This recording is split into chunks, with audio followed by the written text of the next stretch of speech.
जय हिंद प्यारे दोस्तों, आपका अपना चैनल रीडिंग टाइम में एक बार फिर से आप लोग का स्वागत करते हैं। तो आज हम लोग बिहार दरोगा का 100 जो exam base most important question है वो आज हम लोग देखने वाले हैं।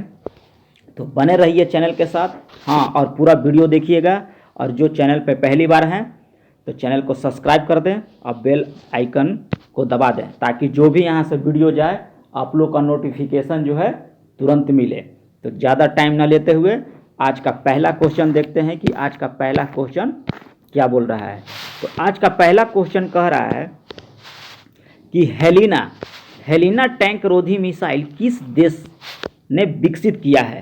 तो हेलिना जो है ये भारत के द्वारा विकसित किया गया है। हेलिना टैंक रोधी मिसाइल जो है किस देश के ने विकसित किया है, तो ये भारत के द्वारा विकसित किया गया है। अगला क्वेश्चन कह रहा है कि नीति आयोग के नए सीईओ कौन बने हैं। तो नीति आयोग के नए सीईओ जो हैं BVR सुब्रमण्यम को बनाया गया है। वहीं जो है उपाध्यक्ष जो है वह सुमन बेरी को बनाया गया है। तो 2 का आंसर हो जाएगा आप लोग का एप्पल। अगला क्वेश्चन कह रहा है 3 नंबर की तारकस चतुर्थ युद्ध अभ्यास जो है 2023 किन 2 देशों के मध्य आयोजित किया गया है। जो किया गया है भारत और अमेरिका के बीच आयोजित किया गया है। अगला क्वेश्चन कह रहा है कि फैमिली डॉक्टर प्रोजेक्ट की शुरुआत किस राज्य के द्वारा किया गया है। तो ये आपका किया गया है आंध्र प्रदेश के द्वारा। फैमिली डॉक्टर प्रोजेक्ट की शुरुआत जो है ये आंध्र प्रदेश सरकार के द्वारा किया गया है। इसरो ने अपना पहला निजी रॉकेट किस नाम से लॉन्च किया। इसरो ने अपना पहला निजी रॉकेट जो है यानी कि प्राइवेट किस नाम से लॉन्च किया है, तो यह विक्रम 5 के नाम से किया गया है। और इसरो की स्थापना कब किया गया था, तो इसरो की स्थापना जो है यह 1969 ईस्वी में किया गया है। अब इसका मुख्यालय पूछेगा कि इसरो का मुख्यालय कहाँ है, तो बोलिएगा कि बेंगलोर स्थित है। अगला है कि भारत के 80वें ग्रैंड मास्टर कौन बने हैं। तो ये 80वें ग्रैंड मास्टर जो बने हैं यह बने हैं विघ्नेश NR बने हैं भारत के 80वें ग्रैंड मास्टर। अगला 7 नंबर क्वेश्चन कह रहा है कि अर्जुन पुरस्कार 2022 हेतु कुल कितने खिलाड़ियों को चयन किया गया था। अर्जुन पुरस्कार 2022 में तो ये कुल खिलाड़ी थे 25 खिलाड़ियों को अर्जुन पुरस्कार के लिए चयन किया गया था। पद्म विभूषण 2023 से सम्मानित श्री कमलेश D पटेल का संबंध किस क्षेत्र से था। तो ये जो थे अध्यात्मवाद से संबंध था। और पद्म भूषण 2023 में जो है ये कुल 9 व्यक्तियों को सम्मानित किया गया है। पूछेगा कितने व्यक्ति को सम्मानित किया गया, तो आप बोलिएगा कि 9 व्यक्तियों को सम्मानित किया गया है। अगला है कि 5वां खेलो इंडिया यूथ गेम्स 2023 का शुभंकर क्या था। तो ये आपका हो जाएगा आशा। क्या हो जाएगा, 5वां खेल इंडिया यूथ गेम्स 2023 का शुभंकर था आशा। और आशा का मतलब जो होता है चीता। आशा का मतलब क्या है, चीता। और वहीं पूछेगा कि 5वां खेल इंडिया यूथ गेम्स 2023 का थीम क्या था। तो थीम हो जाएगा हिंदुस्तान। क्या हो जाएगा, हिंदुस्तान के दिल धड़का दो। 5वां खेल इंडिया यूथ गेम्स का जो थीम था हिंदुस्तान के दिल धड़का दो। अगला है 10 नंबर क्वेश्चन कि पुस्तक तुम पहले क्यों नहीं आए के लेखक कौन है। तो ये हो जाएंगे कैलाश सत्यार्थी। अगला है कि नए संसद भवन का डिजाइन किस कंपनी ने किया है। तो ये किया है HPC प्रोजेक्ट ने। और वहीं निर्माण कहेगा तो L&T के द्वारा किया गया है। अगला है 12 नंबर क्वेश्चन कह रहा है कि सभी गांवों को ऑप्टिकल फाइबर बिछाने का लक्ष्य कब तक रखा गया है। तो ये रखा गया है 2025 तक। अगला है कि सियोल शांति पुरस्कार 2022 से किससे सम्मानित किया गया है। तो ये किया गया है टिम बर्नर्स-ली का। अब ये जो है WW के आविष्कारक हैं टिम बर्नर्स-ली। अगला है कि एशिया का सबसे बड़ा ट्यूलिप गार्डन का निर्माण कहाँ किया गया है। तो ये श्रीनगर में किया गया है एशिया का सबसे बड़ा ट्यूलिप गार्डन। अगला है 15 नंबर कि ज्वारी बीज जो हाल ही के दिनों में चर्चा में रहा था उसका संबंध किस राज्य से है। तो ये गोवा से है। अब इसका ऊंचाई जो है ज्वारी ब्रिज का 640 मीटर ऊंचा है। अगला है कि किस IIT ने Horton Q5 reimagine education award जीता है। तो ये IIT मद्रास के द्वारा जीता गया है। अगला है कि रक्षा मंत्रालय ने किस के साथ डोर्नियर विमान खरीदने हेतु समझौता किया। तो ये HAL के साथ किया है। तो HAL की स्थापना जो है कब किया गया था, 1940 ईस्वी में किया गया था। अगला है 18 नंबर, हॉर्नबिल महोत्सव 2022 का आयोजन, हॉर्नबिल महोत्सव 2022 का आयोजन नागालैंड में किया गया। इसका उद्घाटनकर्ता कौन है? तो ये थे जगदीप धनखड़, इसका उद्घाटन किए थे। अगला है कि जनवरी 2023 में भारतीय वायुसेना का कौन सा लड़ाकू विमान दुर्घटनाग्रस्त हो गया था। तो ये जनवरी 2023 का भारतीय वायुसेना का पूछ रहा है। तो वो सुखोई 30 था और मिराज 200 भी लड़ाकू विमान जो है दुर्घटनाग्रस्त हो गया था।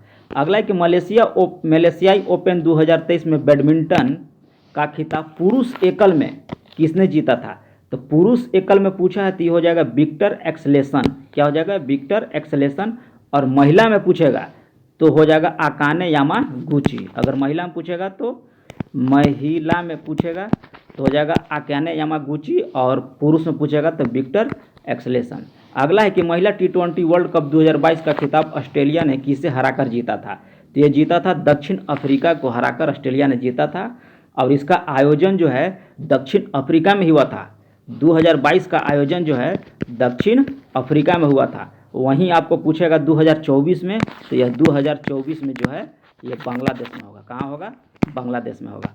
अगला है 22 नंबर क्वेश्चन 22 नंबर क्वेश्चन का है कि मिस अर्थ 2022 का खिताब किसने जीता था। तो मिस अर्थ जो है सिन सू चेई के द्वारा जीता गया था। अगला है कि हाल ही में H3N2 वायरस चर्चा में रहा, इसका संबंध किससे था। तो ये था इन्फ्लुएंजा से। H3N2 जो है इन्फ्लुएंजा से था। अगला है कि ऑस्कर 2023 हेतु भारत की ओर से कितने फिल्मों को शामिल किया गया था। तो ये शामिल किया गया था 3 फिल्मों को शामिल किया गया था। अगला है 25 नंबर कि हाल के दिनों में माउंट मेरापी ज्वालामुखी विस्फोट चर्चा में रहा, इसका संबंध किस देश से था। तो ये जो है इंडोनेशिया में है। माउंट मेरापी ज्वालामुखी जो है इंडोनेशिया में। अगला है कि बाब अल मंडेब जल संधि किससे जोड़ती है। तो यह हिंद महासागर और लाल सागर को जोड़ती है। अगला क्वेश्चन कह रहा है कि निम्नलिखित में से कौन सी भारत की नवीनतम पर्वत श्रेणियां हैं। तो नवीनतम हो जाएगा हिमाद्री, और पुरानी कहेगा तो हो जाएगा अरावली। पुरानी कहेगा तो अरावली और नवीनतम कहेगा तो हिमाद्री।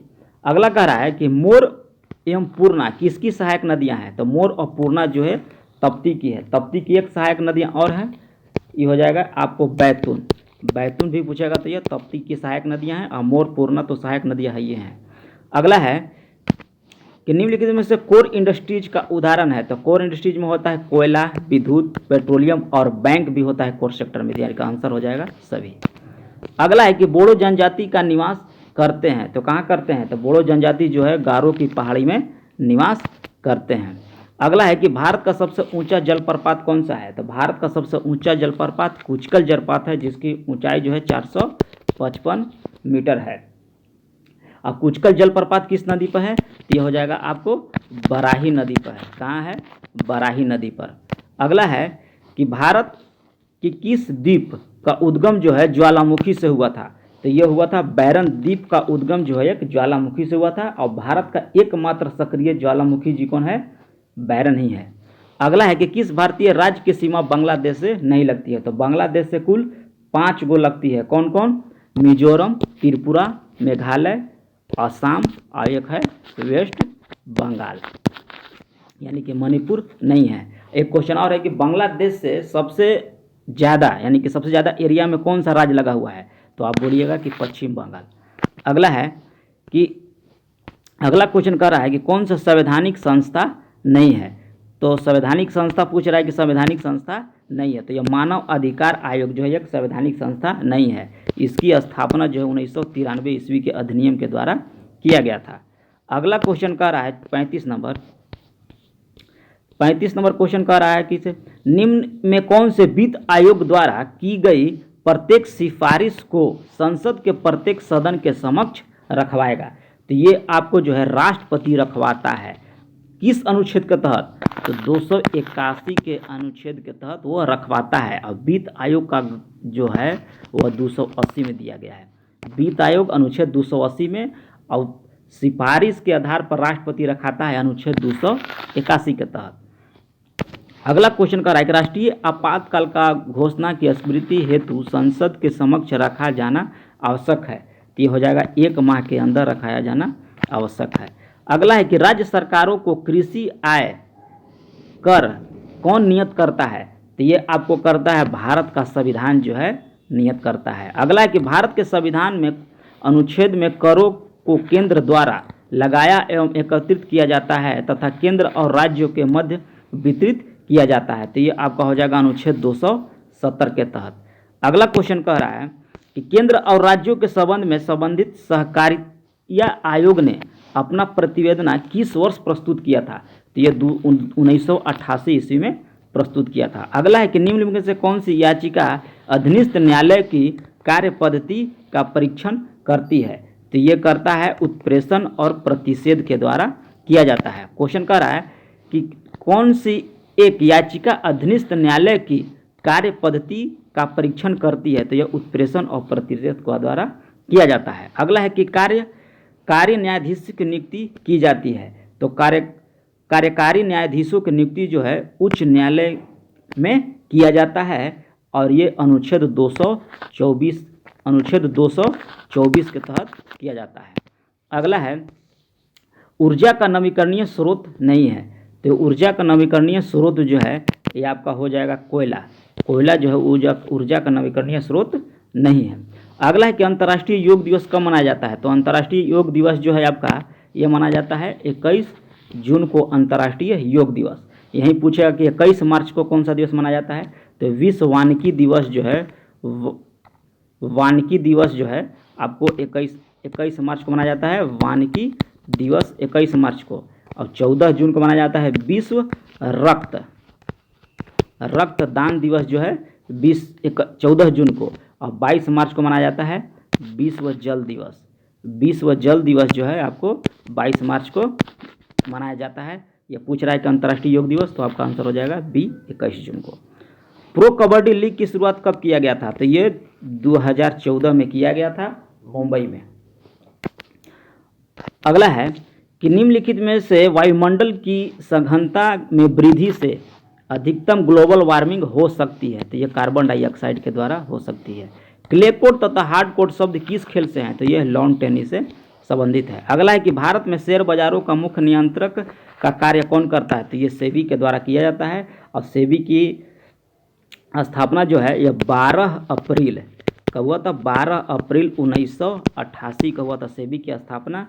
और इसको वैधानिक मान्यता जो सेबी को 1992 ईस्वी में दिया गया था।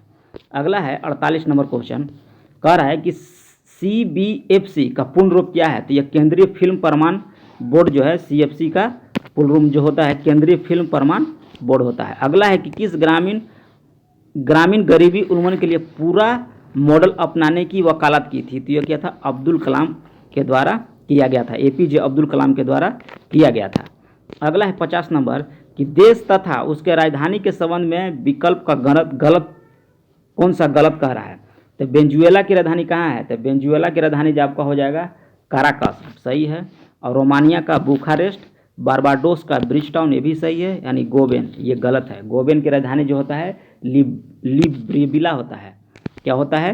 लिब्रेला होता है। गोबेन की राजधानी होता है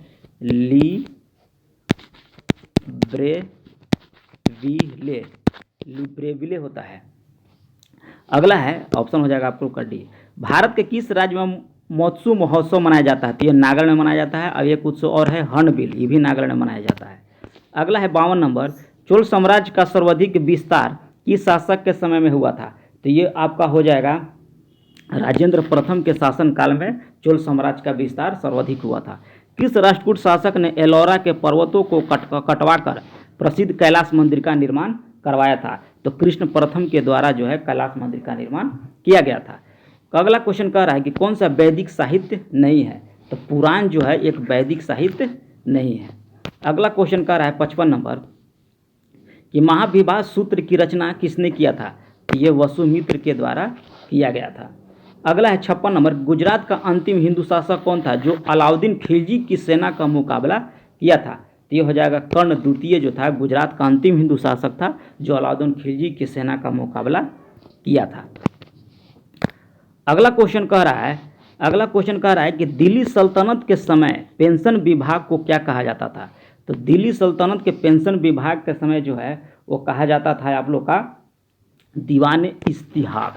पेंशन विभाग तो था दीवान इस्तिहाक और दीवान अर्ज जो था ये सैन्य विभाग था। क्या था?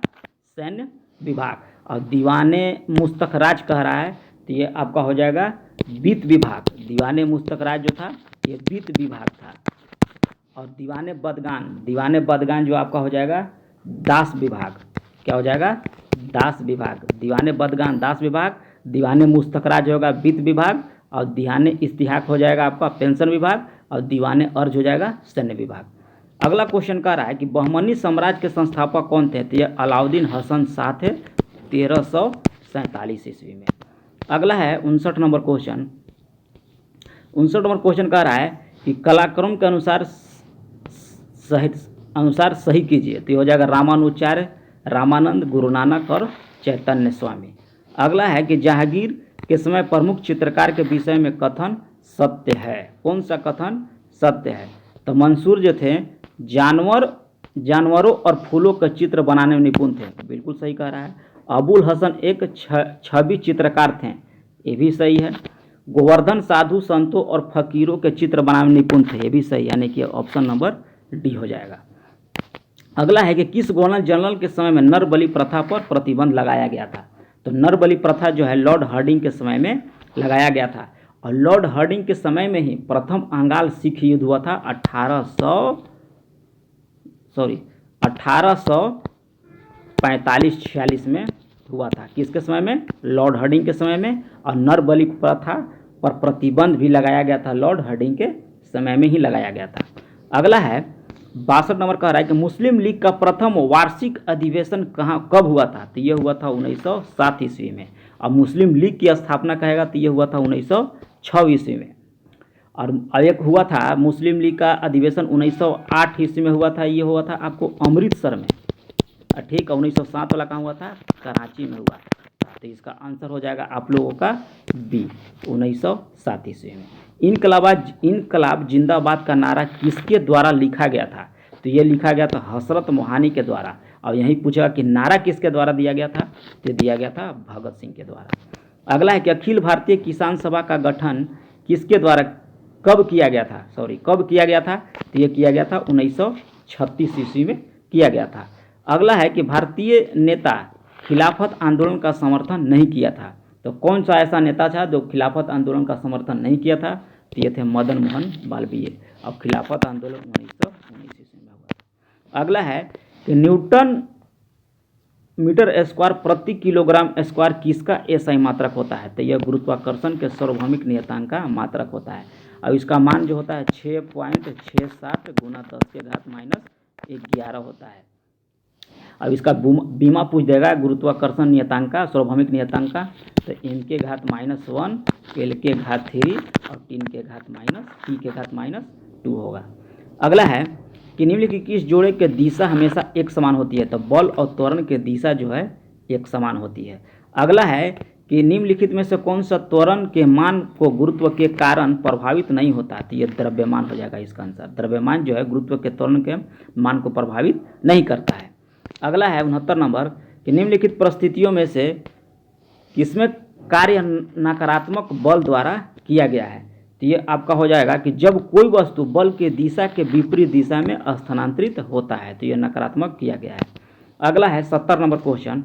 70 नंबर क्वेश्चन आप लोग को कह रहा है कि गति का पहला समीकरण किसके बीच संबंध को दर्शाता है? तो गति का पहला समीकरण होता है v बराबर u प्लस ए टी। तो ये आपका हो जाएगा वेग और समय। आंसर हो जाएगा आप लोग का डी। एक होता है गति का दूसरा समीकरण, तो ये होता है आपको v स्क्वायर बराबर होता है u स्क्वायर प्लस 2as। तो ये पूछेगा तो आपको वेग और स्थिति का संबंध बताता है दूसरा। एक तीसरा होता है s बराबर ut plus half A T square. तो ये बताता है स्थिति और समय का। याद रखिएगा, गति का पहला समीकरण वेग और समय का, दूसरा वेग और स्थिति का, तीसरा समय और स्थिति का होता है। अगला क्वेश्चन कह रहा है 71 नंबर कि कौन सा जोड़ा तुलनात्मक रूप से ऊष्मा का कुचालक को दर्शाता है। तो पीवी और एचजी जो है ऊष्मा का कुचालक को दर्शाता है। अगला है कि 25 डिग्री सेंटीग्रेड पर विभिन्न माध्यमों में ध्वनि की चाल के बारे में कौन सा कथन सही है। तो जल में ध्वनि का चाल यानी कि समुद्र में ध्वनि का चाल 1531 बिल्कुल सही है। और कह रहा है हवा में ध्वनि के चाल, तो हवा में ध्वनि के चाल ये गलत है, हवा में ध्वनि का 343.6 होता है, तो यानी कि आंसर हो जाएगा केवल एप्पल। अगला क्वेश्चन कह रहा है कि रेत और चीनी का मिश्रण किसका उदाहरण है। तो ये हो जाएगा आपका विजातीय मिश्रण का उदाहरण है। अगला है कि कार्बन डाइऑक्साइड के 1 मोल में होते हैं, तो 1 मोल में होते हैं 6.022 गुना 10⁻23 अणु होते हैं। अगला है कि बिले और विलायक के समांग मिश्रण क्या कहलाता है। तो ये आपका हो जाएगा बिलियन कहलाता है। अगला है कि किसी परमाणु के कक्षा में समायोजित किए जा सकने वाले इलेक्ट्रॉनों की अधिकतम संख्या किस सूत्र से दर्शाया जाता है। तो ये हो जाएगा आपका 2n² के द्वारा दर्शाया जाता है। अगला है कि प्रोटियम में कितने न्यूट्रॉन होते हैं। तो इसमें 0 न्यूट्रॉन होती है। अगला है कि निम्नलिखित में से किस नियम के अनुसार स्थिर तापमान पर गैस का आयतन दाब के व्युत्क्रमानुपाती होती है। तो यह है बायल के नियम के अनुसार। अगला है कि कॉपर सल्फेट के जलीय विलयन के संबंध में कौन सा कथन सत्य है। तो ये आपका सत्य में हो जाएगा कि नीले लिटमस को लाल कर देता है। कॉपर सल्फेट के जलीय विलयन जो है नीले लिटमस को लाल कर देता है। 80 नंबर क्वेश्चन कह रहा है कि रसायन वैज्ञानिक जॉन डोबरेनर ने उत्प्रेरक के रूप में सबसे पहले किस तत्व का अवलोकन किया था। तो ये प्लेटिनम का किया था। अगला है कि निम्न कौन सा कवक डबल रोटी के निर्माण में प्रयोग किया जाता है। तो डबल रोटी के निर्माण में आपका प्रयोग किया जाता है सैक्रोमाइसेस जो है डबल रोटी के निर्माण में किया जाता है। अगला है कि प्रयोगशाला में प्रयोग होने वाला लिटमस पेपर किस लाइकेन से प्राप्त किया जाता है। तो ये आपका लाइकेन हो जाएगा रोसेला। अगला है निम्न कौन सा ऊतक अंतरकोशीय क्षेत्र बड़ा होता है। तो अंतरकोशीय क्षेत्र बड़ा होता है पेरेन्काइमा का अंतरकोशीय क्षेत्र बड़ा होता है। अगला है कि कौन सा जीव अल्प विकसित बच्चे को जन्म देती है। तो ये हो जाएगा कंगारू। अगला है कि पशुओं में छोटी आंत सबसे छोटी होती है। किस पशुओं में छोटी आंत सबसे छोटी होती है। तो ये हो जाएगा आपका शेर का जो आंत सबसे छोटी होती है। अगला है कि निम्नलिखित से तुलना में सैनिकों से की जा सकती है। तो ये हो जाएगा लाल श्वेत यानी कि WBC जो है इसकी तुलना जो है सैनिकों से की जाती है। WBC का कार्य होता है रोग प्रतिरोधक क्षमता को अति करना, जैसे कि रोगों से लड़ने के लिए WBC का कार्य है। अगला है कि मैचिंग सेंटेंस दिया है। यूकेलिप्टस होता है आवृतबीजी, साइकस जो होता है आपका अनावृत्ति बीजी होता है, फर्न जो होता है टेरिडोफाइटा होता है, और क्लेविडोमोनास जो होता है एक शैवाल होता है। यानी कि ऑप्शन हो जाएगा आपका 1 का 1 4 बी। अगला है परिपक्व शुक्राणु का उत्पादन कहाँ होता है। तो ये होता है आपका विषाणु में होता है। अगला क्वेश्चन कह रहा है कि निम्न कौन सा रोग कवक द्वारा नहीं होता है। तो पेचिश जो है कवक द्वारा नहीं होता है, पेचिश जो होता है ये प्रोटोजोआ के द्वारा होता है। अगला है कि आवृतबीजियों का प्रजनन अंग पौधे के किस भाग में स्थित होता है। तो ये हो जाता है आपका फूलों में होता है। आवृतबीजी पाजों का अंग जो प्रजनन अंग जो है पौधे के किस भाग में, तो फूलों में होता है। 91 नंबर क्वेश्चन कह रहा है 91 कि सस्टेनेबल डेवलपमेंट सॉल्यूशन नेटवर्क द्वारा जारी विश्व खुशहाली रिपोर्ट कितने मानक आधार पर की जाती है। यानी कि विषय पर या 6 विषय पर किया जाता है। न्यूनतम आवश्यकता कार्यक्रम तथा काम के बदले अनाज कार्यक्रम का संबंध किस पंचवर्षीय योजना से है। तो यह 5वीं पंचवर्षीय योजना से है। एक आता है 20 सूत्री कार्यक्रम। तो 20 सूत्री कार्यक्रम जी है 5वीं पंचवर्षीय योजना से। इसकी स्थापना जो 1975 इसमें 20 सूत्री की गई थी। आय के वितरण के व्यक्त विषमताओं का प्रदर्शन करने वाला वक्र कहते हैं। तो ये लॉरेंज वक्र कहलाता है। किस समिति का संबंध हथकरघा के विकास से था। तो मीरठ सेठ समिति का संबंध जो है हथकरघा से विकास से था। वहीं महाजन समिति का संबंध तो है तो ये चीनी से है। और भंडारी समिति का संबंध ग्रामीण बैंक से है। क्या है, ग्रामीण बैंक से भंडारी का, और सरकारिया संबंध जो है केंद्र और राज्यों के बीच संबंध से है। अगला है कि भारतीय औद्योगिक पूर्व बैंक की स्थापना कब किया गया था?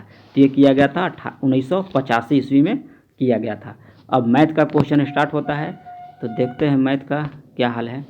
ये कह रहा है कि श्रेणी 5, 20, 80 डैश डैश 5120 कितने पद हैं? तो इसको डायरेक्ट भी आप कर सकते हैं कि इसमें 5 4 से गुना हो रहा है सब में। इस यहाँ से भी देख सकते हैं। अब एक सूत्र होता है Tn बराबर AR के घात n-1, यानी कि Tn बराबर हो 5120। अब एक बराबर हो जाएगा पहला पद 5 और वार यानी कि कितना से गुना हो रहा है, यानी कि 4 से, और n-1। अब यहाँ से निकालिएगा आप लोग n का मान, तो आपका हो जाएगा 6। n का मान कितना हो जाएगा? 6। अगला है 97 नंबर का रहा है कि बिना रुके एक आदमी किसी निश्चित दूरी को 42 किलोमीटर प्रति घंटा की औसत चाल से तय करता है, वहीं रुक रुक के चलता है तो 28 किलोमीटर प्रति घंटा की औसत चाल से तय करता है। तो ज्ञात कीजिए कि प्रति घंटा कितना मिनट वो रुकता है। तो इसका होता है 42 माइनस 28 भागा सबसे बड़ा, तो 42। अब इंटू मिनट में पूछ रहा है, तो यहाँ 160 से गुना कर देंगे। अब हो जाएगा आपका 14/42 इंटू 60। तो 14 तिया 42 3, अब 20 तिया 60। इसका आंसर हो जाएगा 20 मिनट प्रति घंटा। अगला है कि एक परीक्षा में 35% छात्र जो है गणित में फेल हुए और 25% अंग्रेजी में फेल हुए और 10% छात्र दोनों विषय में फेल हुए, तो कितने प्रतिशत छात्र जो हैं दोनों में पास हुए? तो ये वेन डायग्राम का क्वेश्चन होता है। देखिए दोनों कह रहा है, तो दोनों का हो जाएगा 10। इसको मान लेते हैं मैथ, अब इसको मान लेते हैं आप लोग इंग्लिश।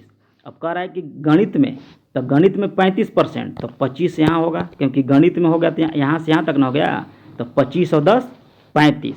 अब पूछ कह रहा है फिर कि इंग्लिश में, तो इंग्लिश में कितना है 25, तो यहाँ हो जाएगा 15, क्योंकि इंग्लिश में भी है 10, इंग्लिश में भी तो आएगा, तो हो जाएगा 15 और 10 25। अब इसका हो जाएगा 25 और 10 35। पूछ रहा है कि कितने पास किए, तो 25 और 15, 25 35 10 40 10 50, यानी कि 50 व्यक्ति जो हैं फेल किए हैं दोनों विषय में, तो 50% पास हो जाएगा। यानी कि 100 में से, परसेंटेज का मतलब क्या होता है 100, और 100 में से 50 घटा देंगे तो आपका बचेगा 50, यानी कि 50 पास किए और 50 फेल किए। अगला है कि एक आदमी दूध को क्रयमूल्य, अगला क्वेश्चन कह रहा है कि एक आदमी दूध को क्रयमूल्य में बेचने का वादा करता है, परंतु वह उसे पानी में मिलाता है और 25% का लाभ कमाता है, यानी कि 25/100, यानी कि 1/4, यानी कि 4 दूध है और 1 पानी है, यानी कि 1 हो जाएगा 5 इंटू 20। इसका आंसर हो जाएगा 20। अगला है कि एक 3/4 समय में 20 से आधा काम करता है, तो दोनों को साथ मिलाकर काम को 18 दिन में पूरा करता है, तो ज्ञात कीजिए कि बी अकेले कितने दिन में काम करेगा? तो ये आपका हो जाएगा 30 दिन में।